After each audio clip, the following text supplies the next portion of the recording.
Hi guys, welcome to Tech Tutorial. Today we're going to teach you how to connect CJ Dropshipping with Etsy. It's a step-by-step guide to follow easily, so don't forget to hit the like and subscribe button. Let's dive right in. Now the first step you're going to have to do is click on My CJ over here on the top, this option over here. Simply click this and then you will be redirected to this page.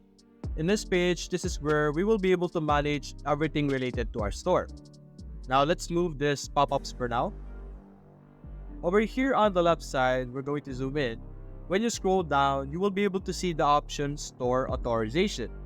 Simply select this and you will be able to see all these different platforms that we could connect our CJ Dropshipping to.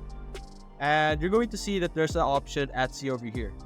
Simply select this and simply click on Add Store over here.